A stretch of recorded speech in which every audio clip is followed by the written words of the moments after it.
السلام عليكم ورحمة الله وبركاته. السلام ورحمة الله وبركاته.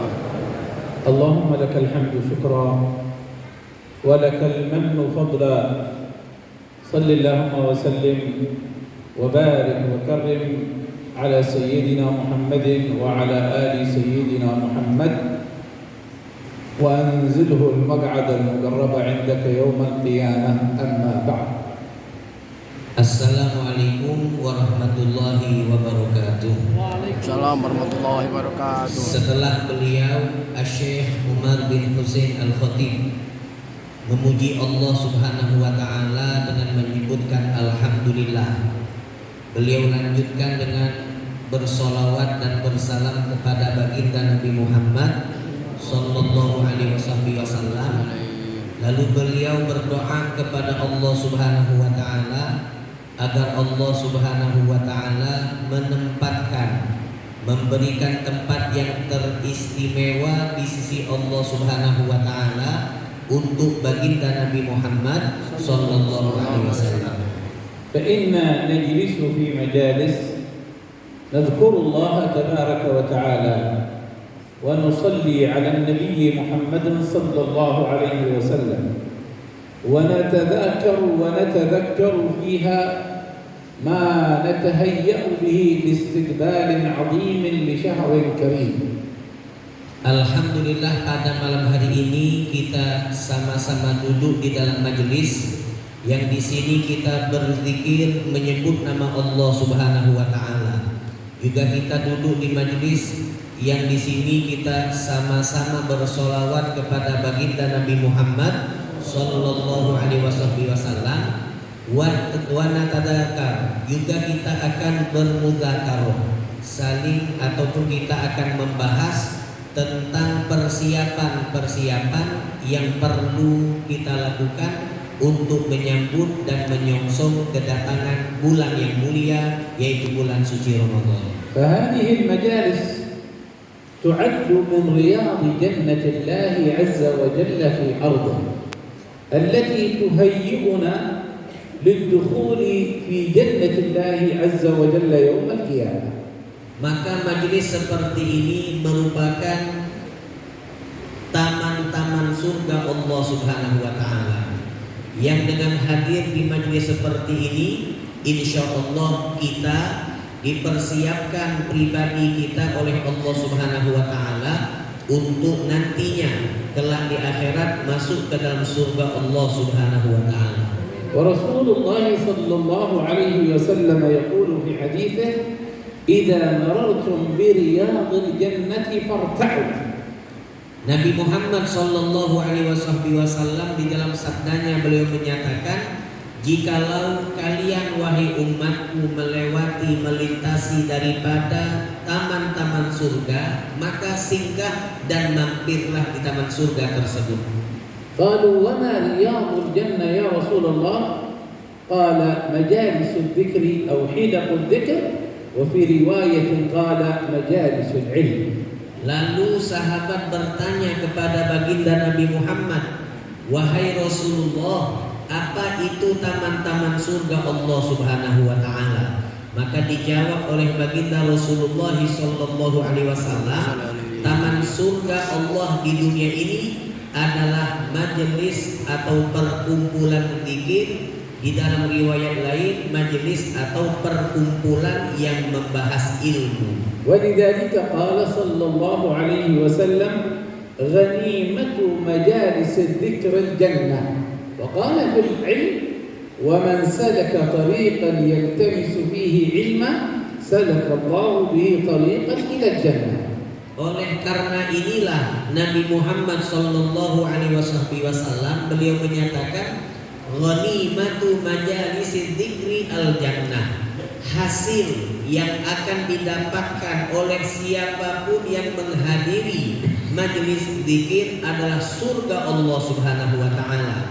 Dan untuk majelis ilmu Nabi mengatakan, man salaka tariqan, barang siapa yang menapaki jalan di situ dia menuntut ilmu, maka dia akan dipermudah oleh Allah Subhanahu wa taala untuk menapaki jalan-jalan surga Allah Subhanahu wa taala. ولما وصف الله عز وجل جنته قال قطوفها دانية أي متدنية بمجرد أن يخطر بخاطرك أنك تريد تلك الفاكهة هي التي تأتيك لا أنت الذي تذهب إليها. Termasuk daripada sifat-sifat surga yang digambarkan oleh Allah Subhanahu wa taala di dalam Al-Qur'an, qutufuha daniyah. Buah-buah surga itu daniyah ketika kita menginginkan untuk menikmati salah satu buah yang ada di surga, maka kita tidak perlu untuk memanjat pohon, akan tetapi pohon yang ada buahnya dia akan menundukkan pohon itu atau rantingnya agar buah itu bisa kita ambil. فتأخذها وتتناولها فيحدث الله أجود منها في مكانها. Kemudian ketika dia menundukkan rantingnya, kita ambil lalu kita makan, spontan langsung pohon tersebut akan digantikan oleh Allah Subhanahu wa taala buah yang lebih enak daripada apa yang kita makan tadi. ويخطر في بالك أنك تريد الشراب المعين قال فينخرط لك من النهر مثل القصبة إلى كاسك فتشرب دون أن تذهب إليه. Kemudian di saat kita ingin meminum daripada minuman surga Allah Subhanahu wa taala, maka Allah Subhanahu wa taala akan mendatangkan minuman-minuman tersebut di hadapanmu tanpa perlu engkau bersusah payah. وإذا شربت لا تذوق في الجنة. الذوق في الجنة ليس بالطعم ليس بالفم، الذوق في الجنة بجميع الجسم. Di saat engkau meminum minuman-minuman surga, maka akan engkau merasakan rasa di sini itu bukan rasa yang hanya sebatas lidah yang mencicipinya atau merasakannya, tetapi kata beliau Allah memberikan kenikmatan dari minuman yang kita rasakan, yang merasa itu dari ujung rambut sampai ujung kaki kita. والذوق في الجنة عكس الذوق في الدنيا، يعني هنا عندما تذوق الشيء أكلا أو شربا أجود شيء وأجمل في البداية، ثم بعد ذلك يتناقص الذوق، لكن في الجنة لا، كلما ازددت أكلا وشربا كلما ازددت حلاوة ولذة. Kemudian rasa yang Allah siapkan di surga itu berbeda dengan rasa yang biasa kita nikmati di dunia. Bertolak belakang. Kalau nikmat di dunia, maka nikmat yang kita rasakan itu adalah di saat kita mencicipinya pertama kali. Kalau sudah kedua kalinya atau ketiga kalinya, maka nikmat itu semakin berkurang, semakin berkurang. Tetapi kalau nikmat surga Allah Subhanahu wa taala, semakin sering kita mencicipi, maka semakin nikmat rasa yang kita rasakan. ما هي أثمان هذه اللذائذ؟ اسمع قول الله قطوفها دانية كلوا واشربوا أي في الجنة هنيئا بما أسلفتم في الأيام الخالية، أي قدمنا جوعا لأجل الله وعطشا في رمضان لأجل الله فيجازينا الطعام والشراب في جنة الله. Lalu pertanyaannya, bagaimana kita mampu untuk menikmati atau mendapatkan nikmat-nikmat di surga? Allah menyatakan kulu washrabu hani'an bima aslaftum fil ayyamil khaliyah. Apa artinya kulu washrabu? Di saat penduduk surga di dalam surga Allah Subhanahu wa taala, maka Allah katakan kepada mereka, makan dan minumlah kalian sepuasnya. Kulu washrabu. Kenapa Allah persilahkan makan dan minum sepuasnya? Bima aslaftum fil ayyamil khani'an. Bima aslaftum fil ayyamil khaliyah. Karena ibadah-ibadah susah payah yang telah kalian lakukan selama kalian hidup di dunia. Ayyamil kholiyah, apa yang dimaksud? Yaitu kita merasakan lapar, kita merasakan haus di saat kita hidup di dunia karena kita melaksanakan ibadah puasa kepada Allah Subhanahu wa taala. ولذلك قال عز وجل في الحديث القدسي كما في الصحيح كل عمل ابن آدم له إلا الصوم فإنه لي.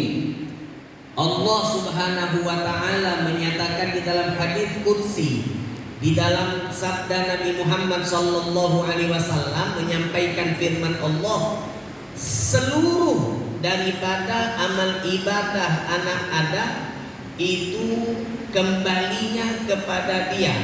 Akan tetapi kata Allah Subhanahu wa taala, melainkan puasa, maka puasa itu untuk aku, maka akulah yang akan memberikan balasan dari pahala puasa secara langsung kepadanya. إلا الصوم فإنه لي وأنا أجزي به يدعو ابن آدم طعامه وشرابه وشهوته من أجلي. Allah menyatakan puasa itu untuk aku dan akulah yang akan membalasnya sendiri. Dia manusia hambaku tidak makan dan tidak minum karena mengharapkan ridhoku. للصائم فرحتان إذا أفطر فرح وإذا لقي ربه فرح. Nabi Muhammad sallallahu alaihi wasallam dalam hadis tersebut menyatakan bagi yang berpuasa dia akan mendapatkan dua kegembiraan.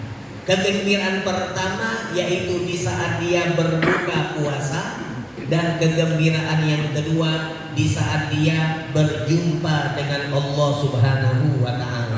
فأول ما نستقبل به رمضان حسن الإصغاء والإنصات لخطاب الحق الذي يأمرنا فيه بصيام شهر رمضان. Maka tahapan awal yang perlu untuk kita persiapkan sebagai bentuk sambutan kita kepada bulan suci Ramadan adalah bagaimana kita menyimak apa yang difirmankan oleh Allah Subhanahu wa taala di dalam Al-Qur'an.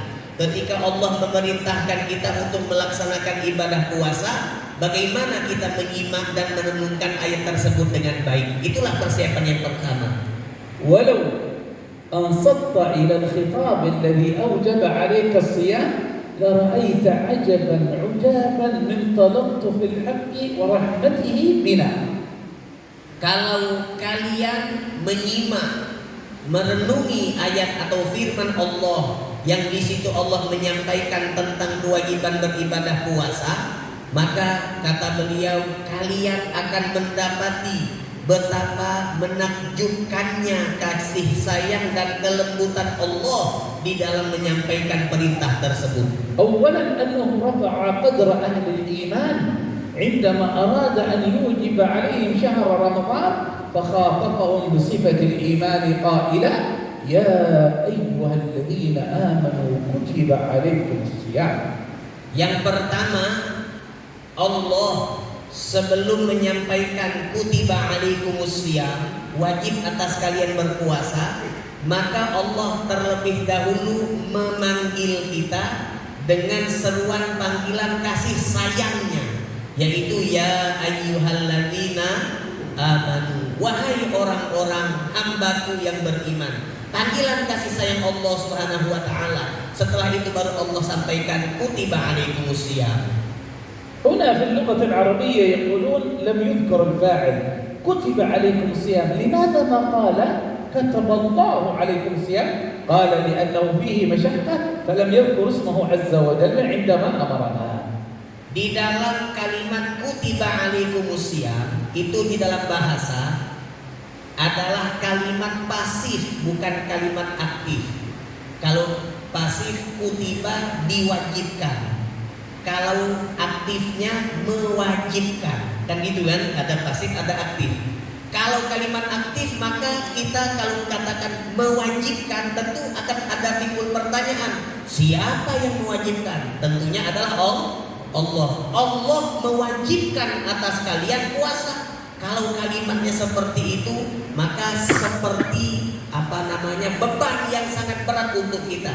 Tetapi ketika Allah menggunakan kalimat dengan kalimat pasif, diwajibkan untuk kalian berpuasa. Tidak ada Allahnya, karena kalau ada disebutkan Allah, maka bisa jadi menjadi beban tersendiri ketika kita mendengarkan ayat tersebut.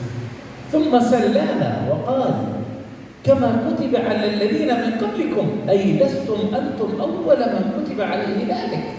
Kemudian Allah menghibur kita, jangan kalian berpikir wahai umat Nabi Muhammad bahwasanya puasa itu hanya untuk kalian. Tidak, kata Allah, kama kutiba alal ladzina min qablikum, puasa juga diwajibkan untuk umat-umat terdahulu. Artinya bukan untuk kita saja, tetapi umat juga yang dulu diwajibkan puasa.